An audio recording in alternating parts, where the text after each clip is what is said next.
Yan, parehas po may access sa right of way. Yan. So sa may harap niya, yung bahay ni Kuya. Yan. Malaki ang lupa nila dito mga kabukas. Mga ano yan, mga sinauna dito talaga. Kumbaga sa mga magulang niya na ipamana sa kanila. Ang maganda kasi naayos niya na yung mga papeles, yung mga ano niya, mga titulo. Kaya pag bibili kayo from him, transfer na kaagad sa bibili. Ayan, oh, to. Ayan na yung ano. Ayan na po yung Barangay Road. Ito yung bahay niya. Ayan, oh, ganda, oh. ATV niya mga kabukals. Ubra daw to sa ano, sa Maputik. Kaya daw. Pero may 4x4 daw na bibiling ganito eh. Pwede to sa atin mga kabukals, oh, sa tag-ulan, oh. Mga magkano yung ito, Kuya? 170 bili ko dyan dati, mahal pa. Sa UCN. Mura na yung mga ganyan ngayon. Mura na yan. Mura na kami 4x4. Hmm. Hindi pa yata 4x4 yan. Hindi. Mga 4x4 yan. Oo, yung 4x4 ba yun na yan? 4x4 mga ano, mga Pagpalagay 200. 200. Oo. Hmm. Pero wala siguro, may hulugan din yan eh. May hulugan ngayon, no? Yung hanapin ko. May alam ka? May alam po na nakuha ng hulugan. May nakikita ko sa mga YouTube hindi ko Sa YouTube, nakikita. Sa Facebook yata meron din. Sa Valenzuela, alam ko mayroong mga ganyan. Oo. Yan ang kailangan. Sa Valenzuela. Na kailangan natin. Yun na lang kuhanin mo. Oo, kaya nga. Ayan ang bagay sa'yo kay Sir Oh, Carpaccio. kaya nga, hindi makaahon Kaya yan. napakahirap, napakaputik to. Sa tag-ulan, yan ang mga problema ko doon.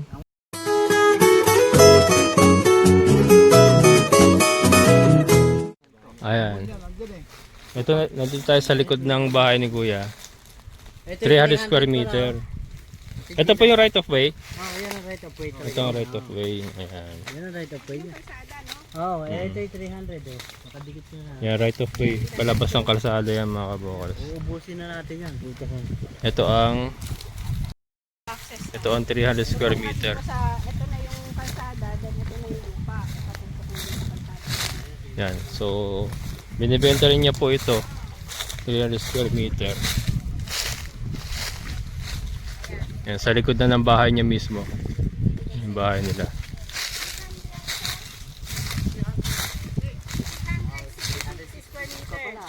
sir, pasok na to sa'yo.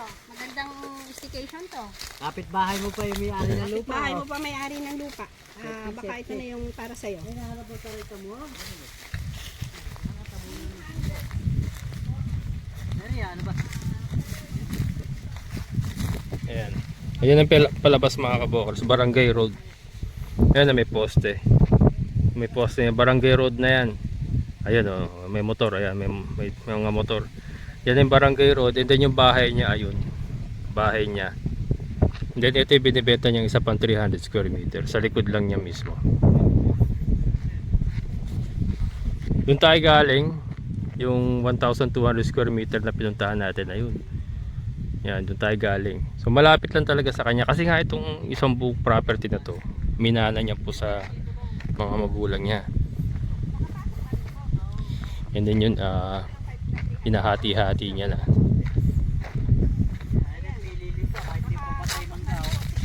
Nakapasok sa RD na rin. Palabas pa rin siya. Palabas pa lang. Pero madali lang po yun pag nasa RD na. Pasok na sa RT. 366. Ang ganda ng sukat. Saktong-sakto lang po ito pang station. 366 po? Sobra pala. 366 mga kabukals. Ang maganda kasi may puno. May puno ng mangga. May bunga na nga oh. May mga bunga na mga kabukals. Ang dami oh. Ayan te, discuss natin yung price. So yan po. Bali na ito yung 336 square meter natin. Direct land owner din po ito. So katulad din yung isang 1,200. Isa lang ang may-ari. So sa interested po dito, bali ang pressure po natin dito ay 3,000 per square meter. Yan. 3,000. 3,000 per square meter. Cash basis po yun. Kung mag-installment po tayo dito, 3 years to pay naman, mag-additional po tayo ng 200 pesos. So 3,200 ang per square meter po kapag installment ng 3 years. 3 years to pay. 3 years to pay. Yan. Kung installment, syempre mayroon tayong down payment na every one lot, ay 40,000. So, 4 na lote po ang lalabas nito. Bali, sa 4 na lote, 4 din ang down payment. Every 100 square meter kasi ay 100,000. Ay, 40,000. Yun. So, yung 40,000, 4, 160 ang lalabas na down payment. And, siyempre dun sa ating gastos, CGT, transfer title, neto po yon sa may-ari. So, sagot po ng ating buyer. Yan, malinaw po. Shoulder by the buyer ang gastos. Transfer title at capital gains tax. Yun po kasi ang gusto ng may-ari. Kaya, yun po ang masusunod. Kasi, pinamarket lang po sa atin. Yan, ito ate. From buyer to seller, transfer of title na kagad pag nagkasundo Opo, sila. pagka po nagkasundo kayo, transfer na lang sa inyong makakabili. Yan. Kung gusto niyo naman po ang magpa-process, ako rin po, pwede po akong mag-process. So, Yeah. separate naman po ang usapan sa process naman po noon. Kasi ito, ang binibenta lang naman natin ay lupa. Pero kung ako po yung magta-transfer, pwede niyo po akong kunin na ako yung magta-transfer. Kasi ako naman ay nagta-transfer yun ng title. So, separate lang din po yung ating usapan ko. Okay. Ayan mga kabokals. So yan ha, PM lang po kayo sa Kabokals Farmer Facebook page.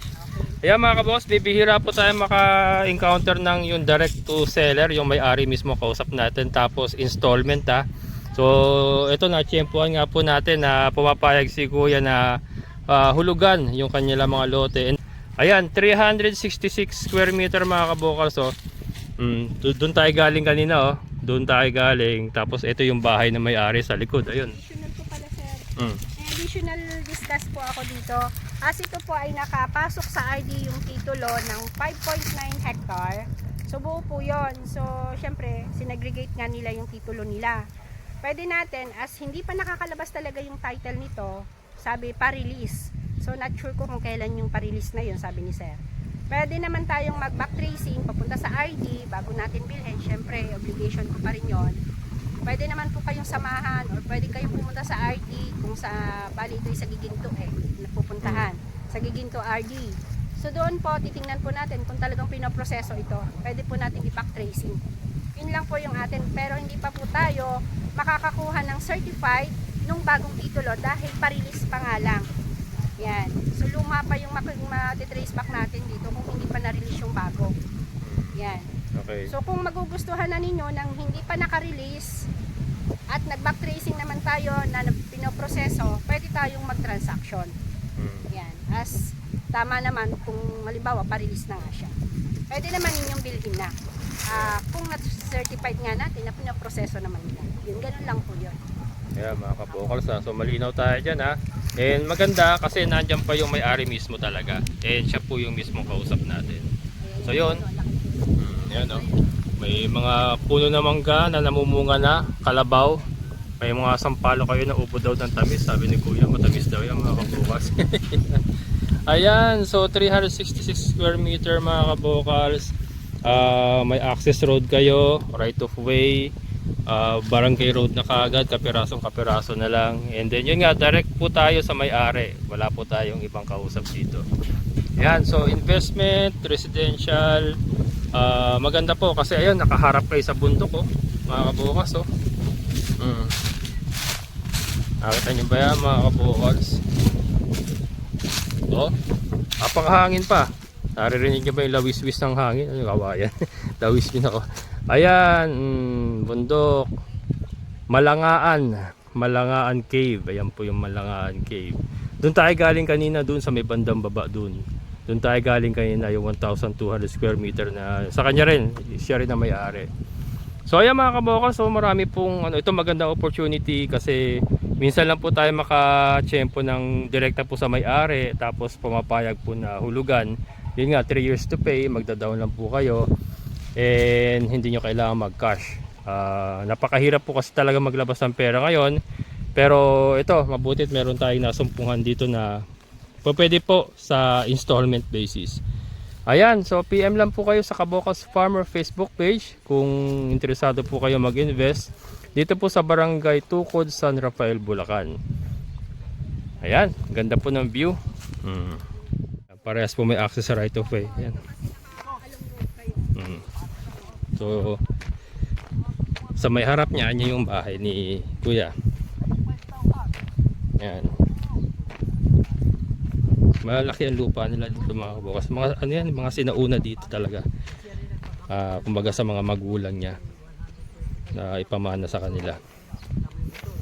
Ang maganda kasi naayos niya na yung mga papeles, yung mga ano niya, mga titulo. Kaya pag bibili kayo from him, transfer na kaagad sa bibili. Ayan, no? Ito. Ayan na yung ano. Ayan na po yung Barangay Road. Ito yung bahay niya. Ayan, oh, ganda. Oh. ATV niya mga kabukals. Obra daw to sa ano, sa Maputik. Kaya daw. Pero may 4x4 daw na bibiling ganito eh. Pwede to sa atin mga kabukals, oh, sa tag-ulan. Oh. Mga magkano yung ganito, kuya? 170 bili ko dyan dati, mahal, nung mahal pa. Sa UCN. Ngayon yung Mura na lang mga ganyan ngayon. Mura na yan. mura na kami 4x4. Hmm. Hindi pa yata 4x4 yan. Hindi. Mga 4x4 yan. Oh, yung 4x4 ba yun yan? 4x4 mga ano yun, mga Pagpalagay 200. 200. Oo. Hmm. Pero wala siguro, may hulugan din yan eh. May hulugan niya, no? Yung hanapin ko. May alam ka? May alam ko nakuha ng hulugan. May nakikita ko sa mga YouTube hindi Sa YouTube, oo. Sa Facebook yata meron din. Sa Valenzuela, alam ko mayroong mga ganyan. Oo. Yan ang kailangan. Sa Valenzuela. Na kailangan natin. Yun na lang kuhanin mo. Oo, kaya nga. Yan ang bagay sa'yo kaysa yung Oo, Carbancho. kaya nga, hindi makaahon Kaya yan. napakahirap, napakaputik to. Sa tag-ulan, yan ang mga problema ko doon. Ang mahirap ka.